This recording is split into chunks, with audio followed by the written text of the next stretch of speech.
is called The Raven by Edgar Allan Poe. He's like a poet and he made The Raven. Yeah, I'm gonna be quoting it here. Once upon a midnight dreary, while I pondered weak and weary over many a quaint and curious volume of forgotten lore, while I nodded, nearly napping, suddenly there came a tapping, as if someone gently rapping at my chamber door. "'Tis some visitor," I muttered, tapping at my chamber door. Only this and nothing more. I'm just gonna Steam message, what the heck? Hey. Distinctly I remember, it was in the bleak December, each separate dying ember rolled its ghost upon the floor.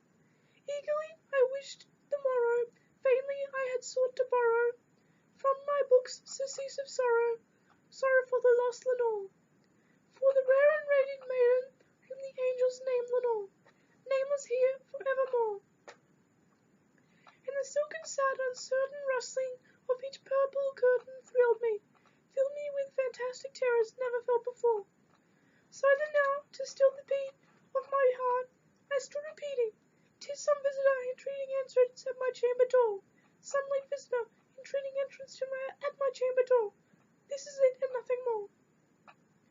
Presently my soul grew stronger, hesitating then I said no longer, "Sir," said I, "your madam, truly your forgiveness I implore, but the fact is I was napping, and so gently you came rapping, and so faintly you came tapping at my chamber door, that I scarce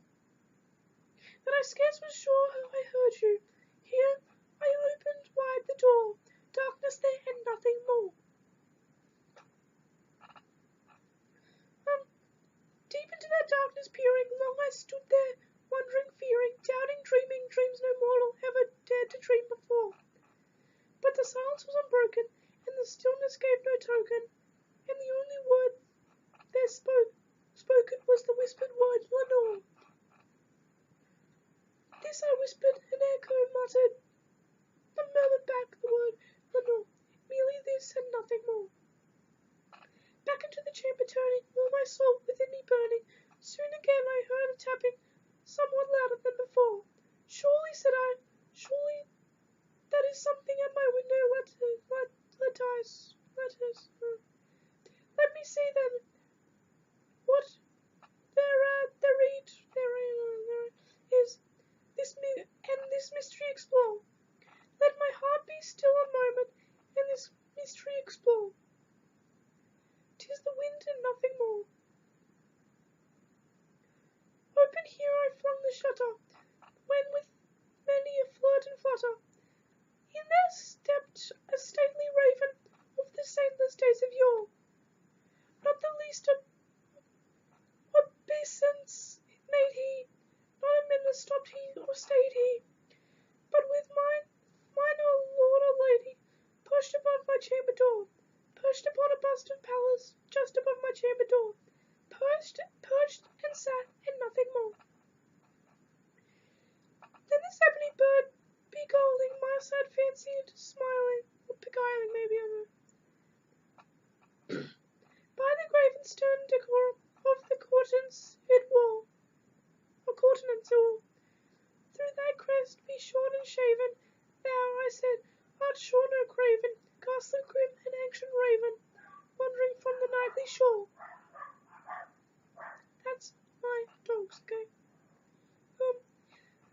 Tell me what thy lordly name is on the night's Plutonian shore. Quoth the raven, "Nevermore." Much I marvelled this ungainly fowl to hear discourse so plainly, though its answer little meaning, little relevancy bore. For we cannot help agreeing that no living human being ever yet was blessed with seeing bird above his chamber door. Bird or beast upon the sculptured bust above his chamber door, with such a name as Nevermore. But the raven, sitting lonely on the placid bust, spoke only that one word, as if his soul in that word he did outpour. Nothing further than he uttered, not a feather than he fluttered, till I scarcely more than muttered,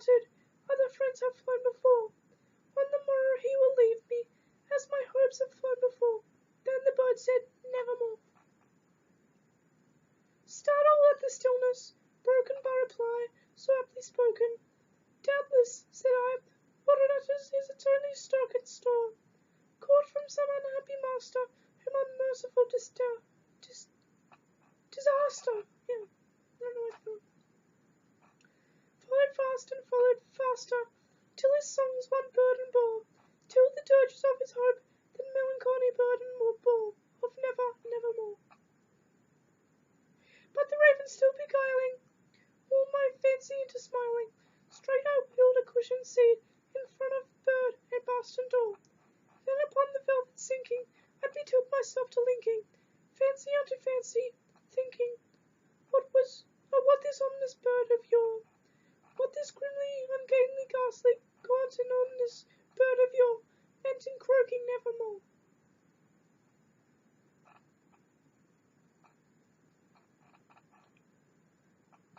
This I sat, engaged in guessing, but no syllable expressing, to the fowl whose fiery eyes now burdened into my bosom's core. This and more I sat divining, with my head at ease reclining, on the cushion's velvet lining, that the lamplight glowed o'er. Yeah. But whose velvet violet lining the lamplight coating o'er, she shall press nevermore. Then methought the echo denser, perfumed from an unseen censer, swung by seraphim whose footfalls tingled on the tufted floor. Wretch, I cried, thy God hath lent thee, by these angels he hath sent thee respite nepenthe from thy memories of Lenore. Quaff, oh quaff, this kind nepenthe, and forget this loss Lenore. Quoth the raven, nevermore. Prophet, said I, thing of evil, prophet still the bird or devil, whether tempter sent or whether tempest tossed thee here ashore, desolate yet all undaunting, on this desert land enchanting,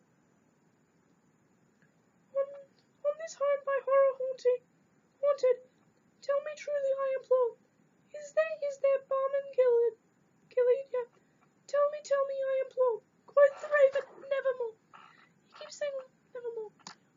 Prophet, said I, thing of evil, prophet still of bird or devil, by that heaven that bends above us, by that God we both adore, tell this soulless sorrow laden, if within the distant Aidenn, it shall clasp a sainted maiden, whom the angels call, name Lenore. Clasp a rare and radiant maiden, whom these angels name Lenore. Quoth the raven, nevermore. Keep saying nevermore. Be thou word our sign of parting, bird or fiend, I shriek upstarting, get thee back into the tempest, and the night's plutonium shore. Leave no black plume as a token of that thy soul has spoken. Leave my loneliness unbroken. Quit the bust above my door. Take thy beak from out my heart, and take thy fawn from off my door. Quoth the raven, nevermore. And the raven, never flitting, still is sitting, on the placid bust of Pallas just above my chamber door, and his eyes have all the seeming of a demon's that is dreaming, and the lamplight o'er him streaming throws his shadow on the floor, and my soul from out that shadow that lies floating on the floor shall be lifted never more. That's all poem. My throat hurts, okay? I've never talked that long in my life, probably.